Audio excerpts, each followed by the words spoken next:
વ્યવસ્થિત રીતે આપણે સમજાવ્યું. આમને કેટલાય મેં જોયા પ્રમુખ આમ કરીને બેઠા હોય, સાહેબ ખેતી કરતા કરતા આવ્યા અને તમે આ કામ નહીં કરી દો તો અમારે પાછું ખેતી કરવા જવું પડશે. શું કામ ભાઈ? મેં કીધું તમારે ભીખ માગવાની જ નહીં. 6,000 કરોડની જવાબદારી હતી. 6,000 કરોડ. હા, તો કેટલા કારખાના કેટલા ઉદ્યોગ કરવા આવી ગયા હતા? બધા આવી જતા, વોલ ટાઇલ્સ ફ્લોર ટાઇલ્સ વાળા તે દઈએ ને.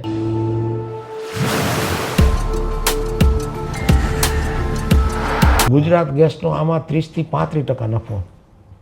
શું કામ ભાઈ? 30-35%. સાચો. ત્યારે એને અમને પૂછવું પડે ભાવ વધારવામાં વધારી કે ન વધારી. હા, બરાબર. એટલે એમ કે હમણાં વધારતા જો ચૂંટણી આવે નવેમ્બરમાં, રાજકીય ઇસ્યુ થઈ જશે.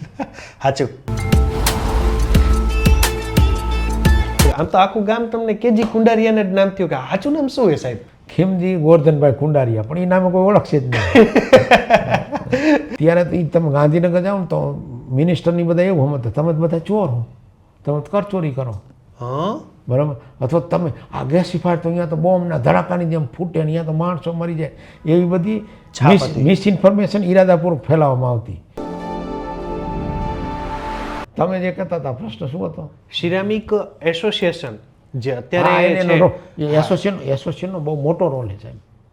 સરકાર પાસેથી ઘણા બધા કામ હોય જે ઉદ્યોગને ફાયદાકારક હોય, બરાબર, તો એ લાવી શકાય. તો એસોસિએશન મજબૂત હોય ને પ્રોપર રજૂઆત કરે તો લાવી શકાય. હવે દાખલા તરીકે 6,000 કરોડની ડમી સીફોમની જવાબદારી હતી. ઓકે. ખોટા સીફોમની. હા હા હા. એ બહારના વેપારીએ ખોટા સીફોમ મોરબીવાળાને આપ્યા હતા. ઓકે. એમાં મોરબીવાળાનો કાંઈ વાંક નહોતો. બરાબર. અને એ સરકારના ધ્યાનમાં આવ્યું, મહારાષ્ટ્રમાંથી કાંઈક એની માહિતી આવી, તો અહીંનું તો વેટ ડિપાર્ટમેન્ટ મેનું ટેક્સ લેવા. હા, 6,000 કરોડની જવાબદારી હતી. 6,000 કરોડ. હા. તો કેટલા કારખાના કેટલા ઉદ્યોગ કરવા આવી ગયા હતા? બધા આવી જતા, વોલ ટાઇલ્સ ફ્લોર ટાઇલ્સ વાળા તે દઈએ ને, એ લગભગ એને 300 કારખાના થતા હતા વોલ વિટ્રીફાઈડના. મેં હિસાબ કર્યો હતો. તો એના માટે સરકાર પાસે એક સત્તા હતી સીએમ પાસે, કે એ ટેક્સ માફ કરી શકે. માફ કરી શકે. તો ત્યારે આનંદીબેન હતા, આનંદીબેનને સમજાવી વિગતવાર બધું કરી અને એ માફી સરકારે યોજના લઈ આવ્યા કે આ તમારો ટેક્સ માફ. સિરામિકનો? હા. તમારે નહીં ભરવાનું. ડમી શું કીધું તમે? ખોટા સીફોમ. ખોટા સીફોમ, ડમી સીફોમ. એમાં કાયદો એમ કહેતો હતો સાચું સીફોમ આપવાની જવાબદારી અમારી. ઓકે. હવે ઓલા વેપારી ખોટું સીફોમ તો નોટની ખબર ન પડે ને એવું જ લાગે. અધિકારીને ખબર ન પડે, એનો અધિકારી ન કહી શકે આ ખોટું ખોટું છે, તો આપણે ક્યાં ખબર પડે? સમજાઈ ગયું. કાયદો અમને જવાબદાર ઠેરવતો હતો. કાયદાની વ્યાખ્યા એ હતી. બરાબર. અમારે ટેક્સ ભરવો જ પડે. ટેક્સ, પેનલ્ટી, વ્યાજ, એટલે એ બધું ગણો 60% થાય. હા, બરાબર. જેટલા સીફોમ ન આવ્યા હોય ને જેટલી રકમના 1 કરોડના ન આવ્યા તો તમારે 60,000 રૂપિયા. તો એ સરકારમાંથી મથામણ કરી કરી કરી અને સમજાવી અને લઈ આવ્યા. બરાબર. એવી જ રીતે ગેસના ભાવ રહ્યા, એ જો એસોસિએશન બહુ મજબૂત હોય ને તો ગુજરાત ગેસમાં નિગોસિએશન કરી શકે. ગુજરાત ગેસનો આમાં 30 થી 35% નફો. શું કામ ભાઈ? 30-35%. સાચો. તમે 3 રૂપિયા ફેરે આપો ને. હવે એ મોનોપોલી જેવું હોય, એની યાર કોઈ માથું મારે એમ નથી. આમ હું જે દી પ્રેસિડેન્ટ હતો ને તે દી એનો ચીફ સેક્રેટરી ને એનો ચેરમેન હોય હંમેશા ગેસનો. ત્યારે એને અમને પૂછવું પડે ભાવ વધારવામાં વધારી કે ન વધારી. હા, બરાબર. એટલે એમ કે હમણાં વધારતા જો ચૂંટણી આવે નવેમ્બરમાં, રાજકીય ઇસ્યુ થઈ જશે. સાચું. અને આનંદીબેનને કહીને અમે એને 32માંથી 29 રૂપિયા કરાવ્યો, 3 રૂપિયા સીધો સસ્તો કરી દીધો હતો. હા. અને મેં તેની પાસે ભાવ, મેં તમારી પ્રોડક્શન કોસ્ટ દો, પડતર કોસ્ટ દો, કેટલામાં આવે, કેટલી ડ્યુટી, તમારા કયા ચાર્જ લાગે. ત્યારે હિસાબ કર્યો હતો ને ત્યારે 33% નફો હતો ગુજરાત ગેસનો. ત્યારે એના ચેરમેન એને JN સિંઘ હતા, ચીફ સેક્રેટરી. હા. અને એના ડાયરેક્ટર હતા. મેં કીધું આટલો બધો નફો કેમ હાલે? કીધું સાચું. કાં તમારું કાં મિસમેનેજમેન્ટ કાં લીકેજ છે. હા. એનો અર્થ એમ થાય કે તમારે કાં આવડત નથી ને કાં આમાં કરપ્શન થાય. આમાં તો 3 રૂપિયા નફો રાખીને તમે આપો. હા. તો એ સિવાય બીજા ઘણા બધા એમ માનો, દાખલા તરીકે આ FTA થતા હોય, ફ્રી ટ્રેડ એગ્રીમેન્ટ થાય ને. ઓકે. ફ્રી ટ્રેડ એગ્રીમેન્ટ થતા હોય તો કેન્દ્ર સરકારને તમે રજૂઆત કરી અને એમ કહો ભાઈ સિરેમિક ટાઇલ્સને તમે મૂકી દો ફ્રી ટ્રેડ એગ્રીમેન્ટમાં, તો સિરેમિક ટાઇલ્સ ઉપર ન લાગે ટેક્સ. ઓકે. સાઉદી અરેબિયામાં એન્ટી ડમ્પિંગ ડ્યુટી આવી અને 42% ડ્યુટી આવી ગઈ દુબઈમાં, કારણ કે હાથે દેશ ભેગા હે ને. એમાં એવો નિયમ છે. નાખી સાઉદી અરેબિયાએ પણ લાગુ પડે હાથ દેશને. હા, બરાબર. એ જે ગલ્ફ યુનિયન છે ને એ બધાને લાગુ પડે. તો 42% આવી ગઈ. હા. તો અમારે તો મોટો વેપાર હતો. પછી દુબઈથી ફોન આવ્યો મારા સરનો, મને કે અહીંયા FTA સાઇન થાય છે, ફ્રી ટ્રેડ એગ્રીમેન્ટ. ઓકે. એમાં એવું હોય બધી વસ્તુમાં 0% ડ્યુટી, ઇન્ડિયા દુબઈ એવું હોય ને અમુક લિસ્ટ આપે ઓકે. કે આટલી વસ્તુમાં તમે ડ્યુટી નહીં લેતા ને આટલીમાં અમે નહીં લઈએ. એમાં એવું લિસ્ટ હતું. તો મને તો મારો વિષય હતો, હું તો સેલ ટેક્સમાં હતો, એટલે હું પહેલાં સેલ ટેક્સમાં હતો. નોકરી કરી હા. Cell tax. હા, મેં 18 વર્ષ નોકરી કરી સેલ ટેક્સ. તો મેં મોહનભાઈને વાત કરી, મેં પિયુષ ગોયલને કહ્યો સિરેમિક ટાઇલ્સ આ લિસ્ટમાં એડ કરી દી. છેલ્લી ઘડીએ દુબઈમાં જે થયું હા હા FTA એને સેપા કીએ, હા હા હા. એમાં પિયુષ ગોયલે કરી દીધું એડ. બરાબર. હવે કાયમી ધોરણે હા.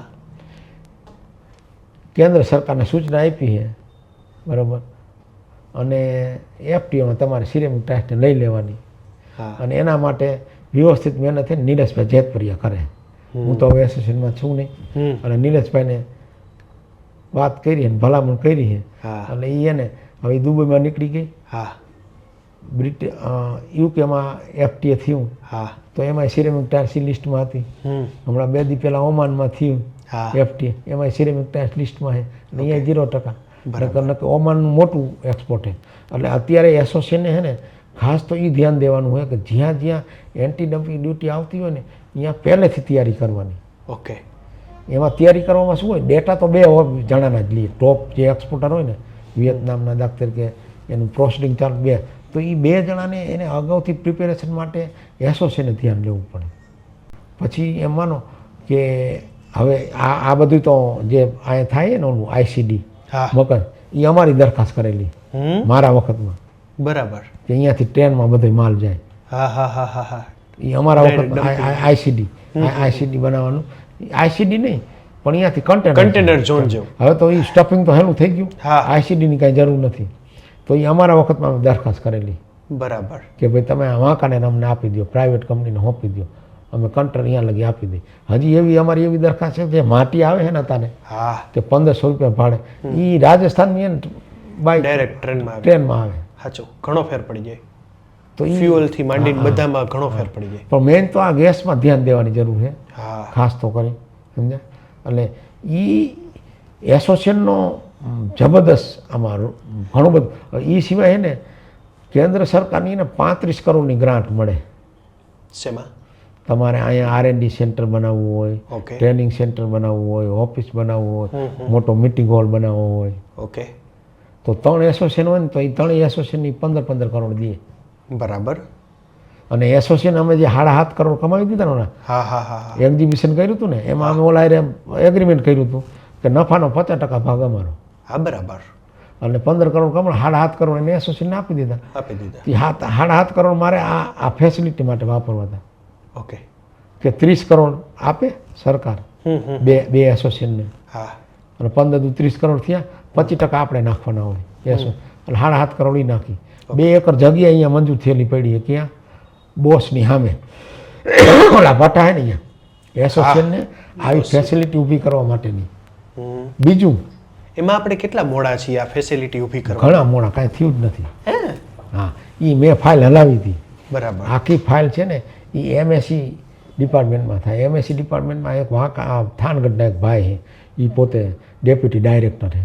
ઓકે. એ બિચારો સારો માણસ છે. તો એ મંજૂર થવાની અણી ઉપર હતો. અને પછી તો મારે તો કાંઈ રિપીટ થવું નહોતું. મારે તો ત્યાં લીમડી જવું હતું મારા કામ માટે, મારા પોતાના કામ માટે. પછી અહીંયા નવા પ્રમુખ આવ્યા, એની પાસે ઓલા ભાઈ 2-3 વખત આવ્યા, તો એ કાંઈ રસ લઈએ નહીં. નક્કી 30 કરોડ મંજૂર થયેલા પડ્યા હતા, સમજ્યા. તો પછી ત્રીજી વખતે મને ફોન કર્યો, મને કે સાહેબ આ ભાઈ તો કાંઈ રસ નથી લેતા, કાંઈ જવાબ નથી દેતા, તો હવે હું શું કરું? તો મેં કીધું મૂકો માથાકૂટ. સાચું. તો એ સિવાય બીજો એક કન્સેપ્ટ અમે એવો ડેવલપ કર્યો હતો કે એસોસિએશન ખુદ છે ને અલગ અલગ દેશમાં વેરહાઉસ કરે. એસોસિએશન પોતે જ? દાખલા કે વિયેતનામની અંદર ઓકે. વેરહાઉસ કરવાનું. હા. પછી જેને વિયેતનામનો માલ જતો હોય જે ડિઝાઇન એ વેરહાઉસમાં રાખે. બરાબર. અને 1 ડે 1 પેલેટનું ભાડું લેવાનું. હા બરાબર. તો એમાં ભાડું રહ્યું ને એ કેન્દ્ર સરકાર 3 વર્ષ સુધી ફ્રી આપે. એમ? હા, એ એસોસિએશન માટે નિયમ લાગુ પડે, કારખાના માટે પણ? વ્યક્તિગત કરે તો લાગુ પડે. ઓકે. પણ એસોસિએશન કરે ને તો એસોસિએશન કરે શું ફાયદો થાય કે અહીંયા માનો 15 જણા વિયેતનામમાં માલ મોકલે. હા. તો 15 જણાનો જે રનિંગ ફાસ્ટ રનિંગ હોય ને અહીંયા પડી હોય, બરાબર. તો એના ડીલરને અહીંયા ઓર્ડર દઈએ ને 1.5 મહિને માલ મળે ત્યાં લગી રાહ જોવાની જરૂર નહીં. સમજાઈ ગયું. વેરહાઉસમાં પડ્યું જ હોય હા ભાઈ 15 ઘંટા મારે 15 પેલેટ જોઈએ છે અહીંયાથી અહીંયા direct ફોન મળી કરે તો અહીંયાથી ઇન્વેસ્ટ કરીને કે અહીંયા ડિલિવરી કરી દે. બરાબર તો છે. એવા અમારે 5 કન્ટ્રીમાં એવા ડેપો કરવા હતા, યુએસએથી માંડી વિયેતનામથી માંડી હમ 5 કન્ટ્રીમાં, હા જેથી કરીને એક્સપોર્ટને જાજુ બૂસ્ટ મળે. હા કારણ કે અહીંયા હાજર માલ હોય, તમે માનો ઓર્ડર દો ઓકે અને બોમ્બેથી માલ આવે એના કરતાં અહીંયા હાજરમાં મળતું સીધો હાજરમાં લ્યો ને લે સાચું. તો બીજા ડીલર નાના નાના 2 પેલેટમાં આવે, 4 પેલેટમાં આવે, ઓલા તો હોલસેલર આવે, ઇમ્પોર્ટર આવે, પછી તો ઓલા રિટેલર હોય એ અહીંયા આવે કે ભાઈ 5 પેલેટ મારે જોઈએ. હા પણ પછી મારે તો રિપીટ થવું નહોતું, એ બધી યોજનાઓ પડી ભાંગી. એમની તમને એક 1995થી લઈને અત્યારે 2025 ચાલે છે, આ ગાળાની અંદર એસોસિએશનના કયા કયા નિર્ણયો એવા છે કે જેનાથી ઉદ્યોગને બેનિફિટ થયો અને કયા કયા નિર્ણયો એવા પેન્ડિંગ પડ્યા? કેમ કે ઇનડાયરેક્ટ કોઈ પણ ઉદ્યોગને વધુ ઝડપી ડેવલપ થવા માટે સરકારનો એક સિંહ ફાળો છે કે સરકાર આમને આ એક ખાલી નિર્ણયમાં કરી નાખે તો બહુ મોટો. એક્ઝામ્પલ તરીકે ગેસની અંદર ₹2 ભાવ ઘટે તો આપણે સીધો કરોડોનો ઉદ્યોગકારોને લાભ થતો હોય છે. તો આવા કયા કયા ચેન્જિંગ મુવમેન્ટ તમને કયા કયા લાગે છે? જો ફાયદો કરવા, મેં જે તમને વાત કરી એસોસિએશન લેવલે મેં જે કામ કર્યું, એક તો એક્ઝિબિશન કર્યું, સીધું એક્સપોર્ટ. એક એક્ઝિબિશન સૌથી વધુ ફાયદાકારક રહ્યું. 6000 કરોડનું હા ઓલો માફી થઈ ગઈ. તે પછી આ પાણી આપવાનું છે એ દરખાસ્ત કરેલી છે પણ એ થયું નહીં. નર્મદાનું પાણી પીવા માટે આપવાનું, અને એ જળ સંસાધન મંત્રી તૈયાર છે, એ બિચારો કે તમે અમને ડ્રોઈંગ આપો ને અમે કાલ પાઇપલાઇન નાખી દઈએ. એટલે સિરામિક ઉદ્યોગની અંદર જે પાણીની જરૂર છે પાણી પીવા માટેના એમાં આપણે પીવા માટે ઇન્ડસ્ટ્રીના વપરાશ માટે એ પાણી ન આપે. ઓકે, પીવાના કનેક્શન માટેની જે જરૂર છે. અને પછી જો ફાજલ પાણી હોય ને તો સરકાર મીટરથી પછી ઇન્ડસ્ટ્રી માટે આપી શકે. એ તો પછી રસ્તો થઈ જાય. ઓકે, એનો આખો એ કામ ન થયું. પછી મેં આ કીધું કે જે 30 કરોડ આવવાના હતા કેન્દ્ર સરકારની, આ ફેસિલિટી બનાવવાની હતી, લેબોરેટરી બનાવી શકો, ટ્રેનિંગ સેન્ટર બનાવી શકો, તમારો મિટિંગ હોલ બનાવી શકો. ઓકે, તો એ ન થઈ શકું. બીજું કે અમુક જે લિટિગેશનવાળા કેસ હોય ને એની અંદર બહુ સાવચેતીથી કામ કરવું પડે. એમાં બેદરકારી રાખો ને તો લિટિગેશનવાળો કેસ આપણી વિરુદ્ધમાં આવે ને તો આપણે ફસાઈ જાય. જે કે NGT દિલ્હીનો કેસ આવ્યો અને ગેસિફાયર બંધ કરવા પડ્યા સીધા NGTને. તો કેટલા કરોડનો ફેર પડ્યો છે? બહુ મોટો, જબરદસ્ત. આ જે હતા ગેસિફાયર ₹20 પડે ને ગેસ તો ₹40 હોય ભાવ, હંમેશા ડબલ હોય. હા, તો એમાં જે તે સમયે જે એ નેતાગીરી હોય ને એને એ કાયદાકીય ગ્લિંચની ખબર હોવી જોઈએ, કાંઈને સલાહ લેવી પડે. તો એને શું છે સીધું સુપ્રીમ કોર્ટમાં જવાનું થતું હતું NGT વિરુદ્ધ, અપીલ દાખલ કરી. એમને ન જવાય. તમારી પાસે અહીંયા આ હાથમાં લાડવું હોય ને આ હાથમાં લાડવું હોય, અહીંયા ભાજપની સરકાર, કેન્દ્રમાં ભાજપની સરકાર, બધું થઈ શકે. તો આ પીડા ન ભોગવવી પડે. બરાબર. અત્યારે હજી કેસ હાલે પૈતો નથી. સાચું. બરાબર. એટલે એવી રીતે એવા ઘણા બધા એવા હજી તો ઘણો બધો લાભ લઈ શકાય. સરકારમાં જાય ને તો ઘણા બધા લાભ બેનિફિટ મળી શકે. કેમ કે હું એ જ પૂછવાનો હતો કે એક ઉદ્યોગની અંદર જેમ આટલી મોટી રોજગારીની તાકાત છે, આર્થિક ધોરણની તાકાત છે, તો સરકાર પાસેથી મજબૂતાઈ રીતે પોતાના ઉદ્યોગને બેનિફિટ થઈ શકે એવા નિર્ણયો પાસ કરાવવાની તાકાત પણ છે જ ને? ના, હોવી જોઈએ. તો નેતા ઉપર છે. એમાં શું છે, હું મારી યારે જે અમે 3 પ્રમુખ છે ને, એટલે બાકીના 2 પ્રમુખને હું કહેતો, મેં કીધું આપણે કાંઈ ડરવાનું નહીં, સરકારશ્રીમાં રજૂઆત કરવો એ આપણું હથિયાર છે. અને આ તો લોકશાહી છે. લોકશાહીમાં તો આપણે ગમે ત્યાં રજૂઆત કરી. સૌરભભાઈ ન માને તો આપણે CM પાસે જવાનું, CM ન માને તો આપણે બીજા 2 મિનિસ્ટર પકડવાના, ગમે ત્યાં એ થાકવાનું નહીં. અને બીજું કે મોરબી સિટીની જે કાંઈ આ જાહો જલાલી છે એ આ સિરેમિક ઉદ્યોગને કારણે. એટલે આ સિરેમિક ઉદ્યોગને આપણે કંઈક સારું આપી શકીએ તો આ મોરબીના તમામ સમાજની મોટામાં મોટી સેવા છે, આખા મોરબીની. એટલે આવું મેં તેથી એને સૂત્ર આપ્યા હતા. અને તેથી 3 એસોસિએશન નોખા બેહતા હતા. એટલે એ 3 એસોસિએશનને મેં ભેગા કરી નાખ્યા. બરાબર. Morbi ceramic association. સમજાણો. એના 3 ભાગ ખરા. એ કયા કાળ દરમિયાન છે? કઈ સાલથી? એ લગભગ 2018માં. ઓકે, 2018 પહેલા, 16 પહેલા, 15માં, લગભગ 15-18 ના ગાળાની વચ્ચે મને કેમ આવ્યું એમાં વિચાર, તમે ગમે ત્યાં જાય ને મિનિસ્ટરને મળવામાં, એટલે એમ કે મોરબી સિરેમિક વાળાને બોલાવો. તો મેં તો આ તો મોરબી ડુબા ગ્લેડ association, Gujarat granito manufacturing association અલગ અલગ અને પછી Gujarat ceramic floor tiles association એવા નામ હતા. હા હા હા. તો એ મોરબી સિરેમિક એસોસિએશન એક નામ કરી નાખ્યું અને એની અંદરમાં 4 શાખાઓ 3 શાખાઓ. અને અમે ને એ ત્યારે તો ઈ તમે ગાંધીનગર જાઓ ને તો મિનિસ્ટરની બધા એવું સમજતા તમે તો બધા ચોર હો, તમે તો કરચોરી કરો, હા બરાબર. અથવા તમે આ ગેસિફાયર તો અહીંયા તો બોમ્બના ધડાકાની જેમ ફૂટે ને અહીંયા તો માણસો મરી જાય, એવી બધી મિસઇન્ફોર્મેશન ઈરાદાપૂર્વક ફેલાવવામાં આવતી ઉપર લેવલ ઉપર. એટલે અમે એમાં શું કર્યું, અમે જ્યાં જાય ને ત્યાં અમે 2 પાનાનો પ્રોફાઇલ રાખી હતી, બાયોડેટા. 95માં આવ્યું, 96માં આમ થયું, તેમ થયું, આટલું પ્રોડક્શન થયું, આટલો ઇન્કમ ટેક્સ ભર્યો, આટલો સેલ ટેક્સ ભર્યો, આટલા માણસને રોજગાર આપી, આ રીતે આખું ક્લસ્ટર ડેવલપ થયું. પોઝિટિવ ક્લસ્ટર એવું આખું હોય ને બાયોડેટા જેવું પ્રોફાઇલ. એ ગમે તે મિનિસ્ટર કે ગમે તે આવે ને સચિવને પકડાવી દેવાનું. એટલે એ અમને 2 વાર લાગ્યા એ છાપ ભૂરતા. એટલે એની નુકસાની મોટી થાય ને એવી છાપ. બીજું કે મોરબી સિરેમિક એસોસિએશનનું વજન શું કામ છે? આખા ગુજરાતની અંદર એવું કોઈ એસોસિએશન નથી કે 90% એક જ પક્ષમાં હોય એવું. ભાજપમાં હે ને, હા, અને ભાજપમાં એનું હે ને વજન હે. સાચું. વજન એવું છે કે જ્યારે જીએસટી આવ્યો ને જીએસટી, ત્યારે રાજકોટ કલેક્ટરે મોરબી અને રાજકોટ જિલ્લાની બધાની એક છે ને વિડીયો કોન્ફરન્સ અહીંયા બોલાવી હતી. હા, રાજકોટ. અને લગભગ 60% એસોસિએશન આવ્યા હતા. એટલે એ કલેક્ટર ની પાસે બધા ઘમાઘમી કરતા પેલો મારો આવે પેલો મારો આવે. ત્યાં અમરીશ કરીને એના સચિવ હતા વાણિજ્ય મંત્રાલયના, એ આવ્યા સ્ક્રીન ઉપર. એટલે એને કીધું મોરબી સિરેમિક વાળા આવ્યા હે, તો કે હા, તો એને બોલાવો વેલા. વાહ, એટલે બધા એસોસિએશનમાં એક પર્ટિક્યુલર નામ આપણું. હા, એવું અમે એવી અવેરનેસ ઊભી કરી હતી. એને મળ્યા હોય ને ત્યારે ઓલું અમે બાયોડેટા આપ્યું. બાયોડેટાથી કે આ ક્લસ્ટર નાનું નથી, દુનિયાનું બીજા નંબરનું ક્લસ્ટર છે. હા. અને આજે એમ માનો 1 મિલિયન માણસોને 10 લાખ માણસોને રોજગારી આપે છે. આટલો અમે તેથી તો 1400 કરોડ અમે આપણે એક્સાઇઝ ભરતા હતા, અને વેટ ભરતા હતા, સેલ ટેક્સ ભરતા હતા. મેં તો સીએમને એમ કીધું હતું, આ જ્યારે 6000 કરોડની અમારી મિટિંગ હતી ને, અને ગેસિફાયર ચાલુ કરવાની મિટિંગ હતી, મેં કીધું બેન તમે ભૂલી જાઓ, તમારે વેટ તમને 350 કરોડ મળે 2% લેખે. અમારું 90% તો આંતરરાજ્ય વેચાણ. આમાં વેટની તમારે આવક છે જ નહીં કાંઈ કીધું. હા, 300 અમે કીધું બધું 100% ચોરી કરતા હોય ને તોય કીધું આ 350 કરોડ તમે અમને સબસિડી આપી હતી. મેં કીધું આવડા 30 વર્ષની ઉંમરના સીએમડી, ચેરમેન, ડાયરેક્ટર હોય, કીધું આવડી મોટી કંપનીઓ હલાવતા હોય, અને આવડી મોટું બીજા નંબરનું ક્લસ્ટર હોય, આવડું મોટું એક્સપર્ટ હોય, અને આટલો ટેક્સ ભરતા હોય, આથી સારું શું જોઈએ કીધું તમે એમ કહો. અને એક્સાઇઝ વાળા તો કીધું અમારું બહુમાન કરે. એક્સાઇઝ વાળા અમારા 10 ઉદ્યોગપતિને સન્માનિત કરે કે તમે અમારા કરદાતા હો, અને તમે એમ કહો કે અમે કરચોર રહી કીધું. અને આવો દાખલો મેં આપ્યો.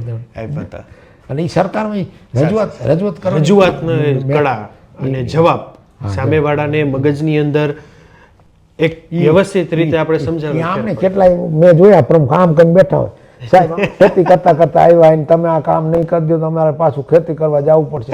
શું કામ ભાઈ? મેં કીધું તમારે ભીખ માગવાની જ નહીં. આ 2 પ્રમુખને તેથી શરૂઆત કરી ને ગાંધીનગર જવાનું, કીધું આપણે ભીખ નહીં માગવાની, વિનંતી નહીં કરવાની. વિનંતી છે ને કીધું, આ આપણો હક છે કીધું, ના લોક છે કીધું, આપણે આપણી રજૂઆત કરવાની. સાચી વાત છે. અને એ રજૂઆતના કારણે જ બહુ મોટો ફાયદો થતો હોય છે લાખોની સંખ્યામાં જોડાયેલા વ્યક્તિઓને પણ અને ઉદ્યોગને પણ. પણ એ તમારી પાસે કરેક્ટ ડેટા હોવા જોઈએ, અને તમારે ખોટું નહીં બોલવાનું. સાચું. એને મિનિસ્ટર હોય કે સચિવ હોય કે સીએમ હોય, એને ખોટું બોલી મિસગાઈડ નહીં કરવાના. કરેક્ટ ડેટા આપો, લોજિકલ રજૂઆત કરો. અને 15%માંથી 5% વેટે કરી દીધું આનંદીબેને. આ માફી યોજના નહોતી આવી, બરાબર. એ 5% મેં એટલે કરાવ્યું કે ભવિષ્યમાં કોઈને આ બધા વેપારી ખોટા સિફોમ દેવાના જ છે, અને 3 વર્ષ બદલાઈ ગયો હોય, વેપારી પાસે પૈસા લેવાના બાકી હોય, સિફોમ લેવાના બાકી હોય, એ કાંઈ ન દે તો આ લોકોને તો 60% લેખે ભરવા પડે. એમાં શું નિયમ હોય? 15% ટેક્સ હોય ને એટલે 2% ભર્યો હોય, એટલે ઉપલા 13% ભરવા પડે. એટલે 5% ટેક્સ થઈ જાય ને તો 2% જ ભર્યા હે, 3% જ ભરવા પડે. બરાબર. તો 1 કરોડનું કદાચ સિફોમ ન આવ્યો હોય તો 3% લેખે 3 લાખ જ ભરવા પડે, અને ઓલા એને સીધા 40 લાખ ભરવા પડે. એટલે એ 5% વેટ ઘટાડ્યો. ભાજપની અંદર પહેલો આ દાખલો હોય કે જેમાં ટેક્સ ઘટ્યો હોય. એ આનંદીબેનને અમે અરજી દીધી ને એટલે આનંદીબેન કહે આ હું શિક્ષિકા હતી કે મને આટલી તો ખબર પડે કે આ ટેક્સ ઘટાડો તો આવક કેમ અમારી ન ઘટે. પછી બેનને કીધું હું વિગતવાર પછી તમને સમજાવીશ કીધું. પછી બેનને મેં વિગતવાર બધું સમજાવ્યું. આમ આમ કરો ને ન કરો. પછી કેટલાય છોકરાને મેં એવું કીધું હતું, તારે એમ હોય 3 કરોડના સીફોર્મ નથી આવે એમ, શંકાસ્પદ છે, 9 લાખ ભરી દેવાના, આવે તને રિફંડ મળશે વ્યાજ સાથે. હા બરાબર. ન આવે તું ઓલા પેનલ્ટીમાંથી બચી જઈશ, વ્યાજમાંથી બચી જઈશ. હા સાચું. એટલે અમુક તો એવા ઘણા બધા કામ થઈ શકે. આ મેં 5%, 15માંથી 5% કરી દીધો. એટલે એ બધી વસ્તુઓનો બહુ મોટો લોંગ ટર્મનો ફાયદો હોય અને ઘણો બધો જે ઉદ્યોગને ગ્રોથ આપવામાં ખૂબ મદદરૂપ થાય. તમને શું લાગે છે અત્યારે કઈ વસ્તુ એવી છે કે કેમ કે તમે બિંદાસ બોલો છો, તમારે કદાચ સરકાર સામે રજૂઆત હોય, પ્રમુખ હતા ત્યારે પણ તમે જે રીતે વાત કરી અમુક કિસ્સાઓની અંદર ઉદ્યોગ માટે નિડરતાથી આપણે આપણી પ્રેઝન્ટેશન અને રજૂઆત આપેલી છે. અત્યારે કઈ વસ્તુ એવી છે કે જે ઉદ્યોગને હજી જે પિકઅપ પકડવું જોઈએ અથવા તો બ્લાસ્ટ થવો જોઈએ એમાં ક્યાંક રૂકાવટ આપતી હોય, સરકાર તરફથી હોય કે આપણા તરફથી હોય કે શું? ના, એમાં સરકાર તરફથી તો ઉદ્યોગમાં કોઈ અપેક્ષા ન રાખી શકાય, કારણ કે ઉદ્યોગને જે કાંઈ વિકાસ કરવાનો એ પોતે પોતાના કાંડા બળથી જ કરવાનો. બરાબર. ગુજરાત આટલું બધું વેપાર ધંધામાં આગળ શું કામે? કોઈ સરકારે ક્યારે કાંઈ રિયાત કાંઈ કન્સેશન આપ્યા જ નથી.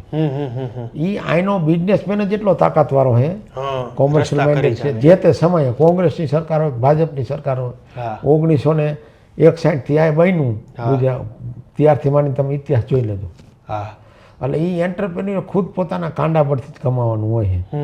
તો એના માટે ને અમે એસોસિએશને એવું કર્યું હતું કે આપણે હવે ને જે આ યંગ જનરેશન આવે ને, કારણ કે આ પટેલની પહેલી જનરેશન છે, એટલે એની અંદર કોમર્શિયલ ગઢ જ નથી જૈન જેવી. સાચું. પોતાનો માલ શું છે, પોતાના માલની કિંમત શું છે, એનું નિગોશિએશન શું કરવું, શું ભાવે વેચવું, સસ્તું કરતા જવાનું અને માર્કેટિંગ કરતું જવું, એ યોગ્ય રસ્તો નથી. આજે બોમ્બેના રેલવે સ્ટેશન ઉપર 12 રૂપિયા કિલો પાણી મળે એક બોટલ. તો અમારી સિરેમિક ટાયર તો 9 રૂપિયા કિલો વેચાય. તો આનો કોઈ કોમ્પિટિટર જ નથી આખા વિશ્વમાં અને ઇન્ડિયામાં. મોરબીવાળાનો કોઈ કોમ્પિટિટર નથી. આજે 22 રૂપિયાની ટાયર 32 કરી દે ને કદાચ, તો એનું મોરબીવાળાનું સેલ ઘટે એમ નથી. તો કેમ નથી કરતા? એ સમજણ નથી. પોતાના રિસ્ક ફેક્ટર શું છે, 100 કરોડ કે 80 કરોડની ફેક્ટરી નાખી તો ઇન્ડસ્ટ્રીની અંદર મિનિમમ 30% નફો હોવો જોઈએ. 30% નફો હોય ને તો નાના મોટા અપગ્રેડેશન આવે, ટેકનિકલ ચેન્જ આવે, નાની મોટી જવાબદારી આવે તો એને રિકૂપ કરી શકે. તમે 8-10%થી ઇન્ડસ્ટ્રીઝમાં કોઈ હાલે નહીં. તો એમાં જો રિસ્ક ફેક્ટર એવું આવે ને તો એ આખો સિરેમિક ફેક્ટરીનો હોય ને ઓલું થઈ જાય, તકલીફ પડે. એટલે એ પહેલાં તો એટલે એના માટે થઈને હું એસું ને ત્યારે અમે 12 પોઈન્ટ લખ્યા હતા. દર મહિને એક સેમિનાર કરવું કે ભાઈ ટેક્સેશન શું છે, એક્સપોર્ટનો સેમિનાર કરવું. એ તો કર્યો હતો અમે. કોઈ મોટિવેશનલ સ્પીકરને લઈ આવવાના જે અવેર કરે. અવેર કરે, બરાબર. કે માર્કેટિંગના લઈ આવવાના, પૈસા પેડ લઈ આવવાના. એક ઓલો નાયરનો કાર્યક્રમ રાખ્યો હતો, 12 લાખ રૂપિયા આપીને અમે સ્કાય મોલમાં રાખ્યો હતો. મોટી એસોસિએશને જ કર્યો. એની ટિકિટ લઈ લેવાની, પછી ગવર્મેન્ટ ઓફિસરોને બોલાવવાના એવા હોય તો. એવી રીતે એમાં મને નિગોશિએશન સ્કિલ છે, માર્કેટિંગ સ્કિલ છે, એના માટેના પેડ દર મહિને એક સેમિનાર રાખવાનો. પછી છેલ્લે એને એક આધ્યાત્મિક સેમિનાર રાખવાનો, આર્ટ ઓફ લિવિંગ કે SSYનો. તો ત્યારે મેં એવું માર્ક કર્યું હતું કે અત્યારે સિરેમિક ઉદ્યોગની અંદર જે યુવાનો હોય ને એ બુલેટની ગોળી જેવા છે, રિવોલ્વરની ગોળી જેવા છે. એને જો તમે એક વખત નિશાન આપો ને તો આંટી દે. હવે એને દિશા આપવાની જરૂર છે ખાલી.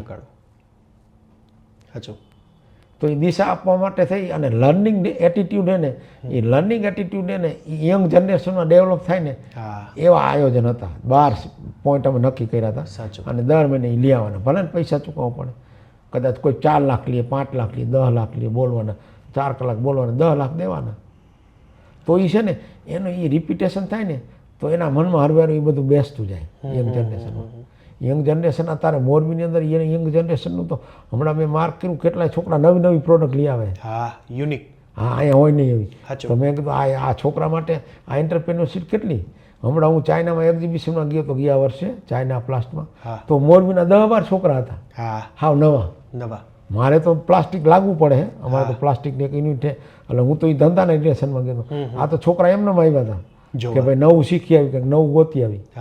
એવી રીતે કેન્ટોન ફેરમાં જાય છોકરા. કોઈક છોકરા જતા હતા, મેં પૂછ્યું કે આ શું કામ જાવ, તો કે અહીંયા જાશું કાંઈ ગોતી આવશું. તો હવે એની પાસે એ સૂઝ તો છે, હા, લઈ આવું કેવી રીતે, સાહસિકતા છે, હા, પણ હવે એને દિશા આપવાની જરૂર છે કે ભાઈ હવે તમે જે ધંધો કરો ને રાઇટ વેથી કરો, 2 નંબરવાળું કરોમાં. બીજું કે તમારી પાણી કરતાંય તમે સસ્તું વેચો. સાચું. કદાચ તમે 22 રૂપિયાની વસ્તુ 32 રૂપિયા વેચો ને લાવો હું લખી દઉં, એકનું પણ વેચાણ ન ઘટે. સાચું. અને કદાચ માર્કેટ નહીં હોય તો ગમે તે સસ્તું વેચતું તો નહીં વેચાય. માનો તો 50 લાખ પેટી બને છે અને 30 લાખ પેટીનું માર્કેટ છે, 30 લાખ જ વેચવાની છે. તમે ગમે એટલું સસ્તું દો તો નથી લેવાના માણસો. તો એ બધી જે ને કોમર્શિયલ જે માઇન્ડસેટ છે એ ડેવલપ થાય ને યંગ જનરેશનમાં, એવું બધું કરવું પડે. બાકી તો સરકાર લેવલના છે. બીજું અમે એવું એક ગોઈતું હતું કે એક મોટું ગેસિફાયર મૂકવાનું, અને અહીંયાથી એને 50 કારખાનાને ગેસ મળે, કોલ ગેસ મળે. ચાઇનામાં એની ટેકનોલોજી હતી. તો એનાથી શું થાય કે પોલ્યુશનના પ્રોબ્લેમ હલ થઈ જાય, અને એક કારખાનાને એક ગેસિફાયર હકાવવું ન પડે. અને એ 50 જણા એક ગેસિફાયરમાં સમાય છે, એના ભાગીદાર. અહીંયાથી પાઇપલાઇનથી દઈ દેવાનું. એમાં 50 એટલે હતા કે બહુ દૂર સુધી પાઇપલાઇનમાં એ ગેસ ન જઈ શકે, અને 50 કારખાનાને એ આપણે કવર કરી શકીએ. તો એવું ઘણું બધું આમાં ને એસોસિએશન લેવલે તો ઘણું બધું થઈ શકે. મેં કીધું ને, અથવા તો એમ માનો કે બહુ જોરદાર એસોસિએશન હોય તો સરકારને એમ કે ભાઈ અમારે એક્સપોર્ટ ઇન્સેન્ટિવ વધારી દો, અથવા તમે આપો અને કદાચ જાજા આપો, અમારું માર્કેટ ડેવલપ થાય. એમ પછી ગેસમાં ઘણું બધું છે થઈ શકે. એવી રીતે કઈ તો સરકાર કરે. હા, કરે પણ તમારે એને સમજાવવું જોઈએ વિગતવાર. કેપેક્સિલ કરીને જે એક્સપોર્ટ પ્રમોશન કાઉન્સિલ હોય ને, તો એની અંદર ઘણી બધી સરકારની ગ્રાન્ટ આવે છે. પણ એ જો કે મોરીવાળાને કંઈ જરૂર નથી ખાસ. નહીં તો તમારે એક્ઝિબિશન કરવું હોય ને તો 2 લાખ સુધીનો ખર્ચ સરકાર આપે. ઓકે, એવી સ્કીમ છે. સમજાઈ ગયું. પણ આ બધી વસ્તુનું એટલું નોલેજ હજી પણ મોરીવાળાને 2 લાખ કંઈ બહુ મોટી વસ્તુ નથી. એવી રીતે એક્ઝિબિશન તો એ કરે જ છે. હા, બરાબર છે. પછી એમ માનો કે તમારે એસોસિએશન રહ્યો એ સારી વેબસાઇટ બનાવે. હા, કોઈ પણ ફોરેનર જો કે સિરેમિક ટાઇલ્સ, તો પહેલું જ આપણે એ એસોસિએશનની વેબસાઇટ ખોલવી જોઈએ, અને એ એસોસિએશનની વેબસાઇટની અંદર એ ક્લિક કરે કે મારે વોલ ટાઇલ્સ જોઈએ, એમાં સાઇઝ નાખે, એટલે એટલા બનાવતા કારખાના જ આવે, બધાય જોવાની જરૂર નહીં. પછી કે મારે વિટ્રીફાઈડ જોઈએ, જીવીટી જોઈએ, તો જીવીટી એને સાઇઝ નાખે, આ સાઇઝ જોઈએ, તો એટલા જ કારખાના આવે. તો એવી સરસ મજાની વેબસાઇટ બનાવી શકાય. એ નાની એવી વસ્તુ હોય પણ બહુ સરસ મજા થાય, કારણ કે ઘણા બધા માણસો ઇન્ટરનેટમાં ગોતતા હોય. આમ આ ઉદ્યોગને તમે કેટલા વર્ષ સુધી હજી હાલશે એવો જોઈ શકો? આ ઉદ્યોગનું કંઈ મરણ જ નથી. એમ એનું કારણ એક છે કે આનો કોઈ સબસ્ટિટ્યૂટ નથી. સિરેમિક ટાઇલ્સનો, લાકડાનો, પ્લાસ્ટિકનો, પોલીવુડનો, બધાને તમને સબસ્ટિટ્યૂટ મળશે.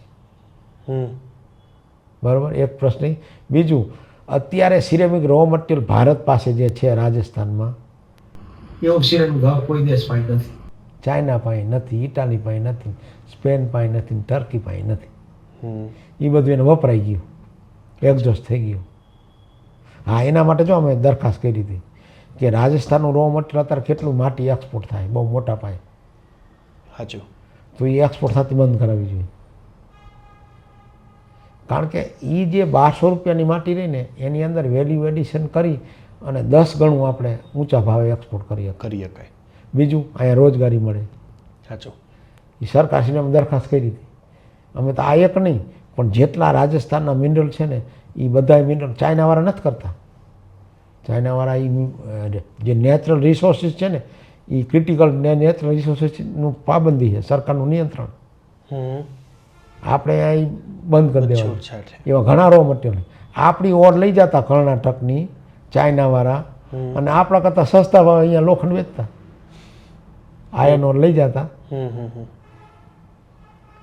તો આવું ઘણી નાની નાની વસ્તુ ઘણી બધી એવી સમજ્યા, જેમાં એસોસિએશન બહુ મોટો ભાગ ભજવી શકે. ઉદ્યોગપતિ તો ઉદ્યોગપતિ રીતે કામ કરવાના જ છે. એટલે આવનારા દિવસોમાં આમાં કોઈ તકલીફ નથી. આ 2 જ પ્લસ પોઈન્ટ છે. આનો કોઈ વિકલ્પ નથી. અને મોરબી જેટલું કોઈ સસ્તું આપી શકે એમ ચાઇના પાછળ રહી ગયું. અને સિરેમિક રો મટીરિયલ આપણી પાસે જે છે રાજસ્થાનમાં થોડુંક એક માટી અહીંયા આપણે કચ્છમાં, એ બીજે કંઈ નથી. હવે એક્ઝોસ્ટ થવું સારી વસ્તુ ફેટ્સ પારની એક્સપોર્ટ થાય. પીડા એ મહત્વનું રો મટીરિયલ એ એ આમને આમ કરે ને તો એ 25-30 વર્ષમાં તો એક્ઝોસ્ટ થઈ જાય, ખતમ થઈ જાય. અને જો એ એક્સપોર્ટ ન કરે તો હજી 100 વર્ષ હાલે. હા, બરાબર.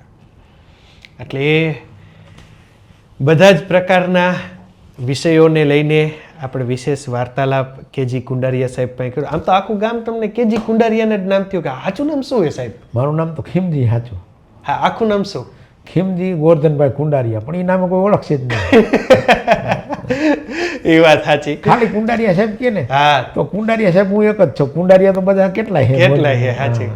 પણ એ નામ ક્લિક થાય છે જેમને આ સિરામિક ક્લસ્ટરને એક લેવલથી અપગ્રેશન કરવામાં પોતાનો એક મહત્વનો અને સિંહ ફાળો એમાં આપેલો છે. અને અમે પણ આશા રાખીએ છીએ કે આજે જે અમારો વાર્તાલાપ થયો, આ વાર્તાલાપ ડાયરેક્ટ બીજું કંઈ વિશેષ જતા કંઈ કહેવા માંગતા હોય તો? ના. હવે ઇન્ડસ્ટ્રીઝની અંદર સમયાંતરે ફેરફાર તો આવે, કોમ્પિટિશન આવે અને એના બધા સોલ્યુશન હોય. હા. અને એ પ્રમાણે ઉદ્યોગપતિએ સમયસર, સાચું, સમયસર નહીં, ચેન્જ બિફોર ચેન્જ કરવું જોઈએ. હા, ચેન્જ એ પહેલાનું છે, ચેન્જ બિફોર ચેન્જ. ઓકે. એટલે સમયમાં ફેરફાર આવે એ પહેલાં ફેરફાર કરવા જોઈએ. પોતાના ટ્રેન્ડમાં શું ચાલે છે, ટેકનોલોજીકલ શું અપગ્રેડેશન છે, પ્રોડક્ટમાં શું ઇનોવેશન છે, એ બધી જાણકારી રાખવી જોઈએ. અને ચેન્જ બિફોર ચેન્જનો કન્સેપ્ટ રાખવો જોઈએ. સસ્તું વેચવાની જે ભાવના છે ને, કન્સેપ્ટ છે ને, એને મગજમાંથી કાઢી નાખે. વેલ્યુ એડિશન સાથે, બ્રાન્ડ સાથે વધુ ભાવથી કેમ વેચાય. હવે આપણે પાણી કરતાં સસ્તું વેચી તો આપણો કોઈ કોમ્પિટિટર છે નહીં. સાચે. તો ખાલી 2 રૂપિયા વધે ને ફૂટે તો મોરબીવાળા કરોડપતિ થઈ જાય. 22ના 32 નથી કરવા, 22ના 24 કરવા. 24 કરે ને તો આ લોકોને પુષ્કળ પૈસા મળે. સાચે છે. તો બસ એ જ અભિગમ સાથે આવનારા સમયની અંદર સિરામિક ઇન્ડસ્ટ્રીનું આપણે જે ધારીએ છીએ, અપેક્ષા રાખીએ છીએ, એથી પણ સારો ગ્રોથ થાય એવી આશા અને અપેક્ષા સાથે અમે પણ આપની વચ્ચેથી વિદાય લઈએ છીએ. થેન્ક યુ સો મચ અમારી સાથે જોડાવા માટે. આપ લોકો તમારા Facebook page, YouTube channel, Instagram ઉપર, અને હું હતો તમારી સાથે રવિ બરાસરા.